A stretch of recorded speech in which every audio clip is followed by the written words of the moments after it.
ಮಾರಮ್ಮನ ದೇಗುಲದ ಪ್ರಸಾದದಲ್ಲಿ ವಿಷ ಹಾಕಿದಂತಹ ಪಾಪಿಗಳು ಇನ್ನೂ ಕೂಡ ಸಿಕ್ಕಿಲ್ಲ.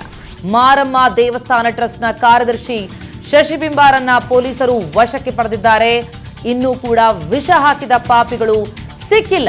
ಆದರೆ ಮಾರಮ್ಮ ದೇವಸ್ಥಾನ ಟ್ರಸ್ಟ್ನ ಕಾರ್ಯದರ್ಶಿಯಾಗಿರುವಂತಹ ಶಶಿಬಿಂಬ ಅವರನ್ನ ಪೊಲೀಸರು ವಶಕ್ಕೆ ಪಡೆದಿದ್ದಾರೆ. ಇವರೆಗೂ ಒಟ್ಟು 12 ಮಂದಿಯನ್ನ ವಶಕ್ಕೆ ಪಡೆದು ವಿಚಾರಣೆ ನಡೆಸ್ತಾ ಇದ್ದಾರೆ ಪೊಲೀಸರು. ಇವತ್ತು ವಿಧಿವಿಜ್ಞಾನ ಪ್ರಯೋಗಾಲಯದ ವರದಿಯ ನಿರೀಕ್ಷೆಯಲ್ಲಿದೆ ತನಿಖಾ ತಂಡ.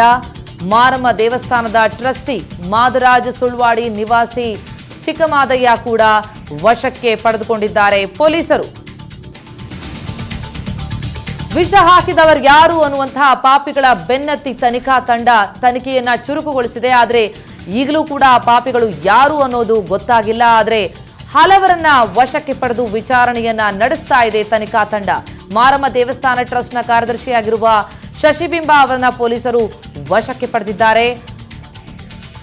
ಒಟ್ಟು 12 ಮಂದಿಯನ್ನ ಇವರಿಗೆ ವಶಕ್ಕೆ ಪಡೆದು ವಿಚಾರಣೆಯನ್ನ ನಡೆಸ್ತಾ ಇದ್ದಾರೆ ಪೊಲೀಸರು. ಜೊತೆಗೆ ಇವತ್ತು ವಿಧಿವಿಜ್ಞಾನ ಪ್ರಯೋಗಾಲಯದ ವರದಿ ಬರಲಿದೆ. ಅದರ ನಿರೀಕ್ಷೆಯಲ್ಲಿದೆ ತನಿಖಾ ತಂಡ. ಆ ಬಳಿಕ ಇನ್ನಷ್ಟು ಮಾಹಿತಿ ಲಭ್ಯ ಆಗಲಿದೆ, ತನಿಖೆಗೆ ಸಹಾಯಕವಾಗುತ್ತೆ. ಮಾರಮ್ಮ ದೇವಸ್ಥಾನದ ಟ್ರಸ್ಟಿ ಮಾದರಾಜ್ ಸುಳ್ವಾಡಿ ನಿವಾಸಿ ಚಿಕ್ಕಮಾದಯ್ಯ ಕೂಡ ಪೊಲೀಸರ ವಶದಲ್ಲಿರುವಂತದ್ದು. ಆದರೆ 3 ದಿನ ಕಳೀತಾ ಬಂತು, ಇನ್ನೂ ಕೂಡ ವಿಷ ಹಾಕಿದ ಪಾಪಿಗಳು ಯಾರು ಅನ್ನೋದು ಸ್ಪಷ್ಟವಾಗಿ ಗೊತ್ತಾಗಿಲ್ಲ. ಮಾರಮ್ಮ ದೇವಸ್ಥಾನ ಟ್ರಸ್ಟ್ನ ಕಾರ್ಯದರ್ಶಿಯನ್ನ ಪೊಲೀಸರು ವಶಕ್ಕೆ ಪಡೆದು ವಿಚಾರಣೆಯನ್ನ ನಡೆಸ್ತಾ ಇದ್ದಾರೆ. ಒಟ್ಟು ಈ ಪ್ರಕರಣದ ಸಂಬಂಧ 12 ಮಂದಿಯನ್ನ ಪೊಲೀಸರು ವಶಕ್ಕೆ ಪಡೆದು ವಿಚಾರಣೆಯನ್ನ ನಡೆಸ್ತಾ ಇರುವಂತದ್ದು. ವಿಧಿವಿಜ್ಞಾನ ಪ್ರಯೋಗಾಲಯದ ವರದಿಯ ನಿರೀಕ್ಷೆಯಲ್ಲಿದೆ ತಂಡ. ಆ ಬಳಿಕ ಇದರ ಬಗ್ಗೆ ಇನ್ನಷ್ಟು ಮಾಹಿತಿ ಗೊತ್ತಾಗುತ್ತೆ. ಯಾವುದಾ ವಿಷ, ಹೇಗೆ, ಎಲ್ಲದರ ಬಗ್ಗೆ ಸಂಪೂರ್ಣವಾದಂತಹ ಚಿತ್ರಣ ಸಿಗಲಿದೆ. ಈಗಾಗಲೇ ದೇವಸ್ಥಾನದ ಟ್ರಸ್ಟಿ ಮಾದರಾಜ್ ಸುಳ್ವಾಡಿ ನಿವಾಸಿ ಚಿಕ್ಕಮಾದಯ್ಯ ಅವರನ್ನ ಕೂಡ ವಶಕ್ಕೆ ಪಡೆದಿದ್ದಾರೆ ಪೊಲೀಸರು. ತನಿಖೆಯನ್ನ ಚುರುಕುಗೊಳಿಸಿದ್ದಾರೆ. ಆದರೆ 3 ದಿನಗಳು ಕಳೆದರೂ ಕೂಡ ಸ್ಪಷ್ಟವಾದಂತಹ ಚಿತ್ರಣ ಸಿಗ್ತಾ ಇಲ್ಲ. ಯಾರು ಆ ಪಾಪಿಗಳು? ಪ್ರಸಾದದಲ್ಲಿ ವಿಷ ಬೆರೆಸಿ ಹಲವರ ಜೀವವನ್ನ ಬಲಿ ತೆಗೆದುಕೊಂಡಿದ್ದಾರೆ. ಹಲವು ಕುಟುಂಬಗಳನ್ನ ಕಣ್ಣೀರಿನಲ್ಲಿ ಕೈ ತೊಳೆಯುವಂತೆ ಮಾಡಿದ್ದಾರೆ. ಆ ಪಾಪಿಗಳು ಯಾರು ಅನ್ನೋದು ಗೊತ್ತಾಗಬೇಕಾಗಿದೆ.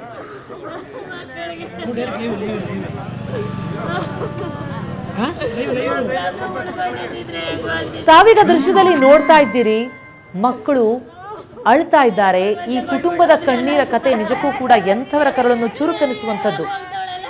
ಮೊನ್ನೆ ತಂದೆ ಸಾವನ್ನಪ್ಪಿದ್ರು ಅದೇ ವಿಷ ಪ್ರಸಾದ ಸೇವನೆಯಿಂದಾಗಿ. ಇವತ್ತು ತಾಯಿ ಕೂಡ ಮೃತಪಟ್ಟಿದ್ದಾರೆ.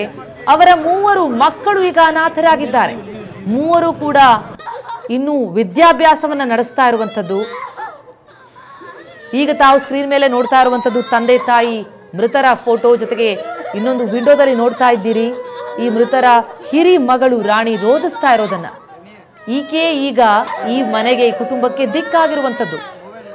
ಇನ್ನಿಬ್ಬರು ಇನ್ನೂ ಚಿಕ್ಕ ಚಿಕ್ಕ ಮಕ್ಕಳು, 2 ಹೆಣ್ಣು ಮಕ್ಕಳು, 1 ಮಗ, 3ರನ್ನ ಅಗಲಿದ್ದಾರೆ ಈ ದಂಪತಿ. ಇದೆಲ್ಲದಕ್ಕೂ ಕಾರಣ ಆಗಿದ್ದು ವಿಷ ಪ್ರಸಾದ ಸೇವನೆ.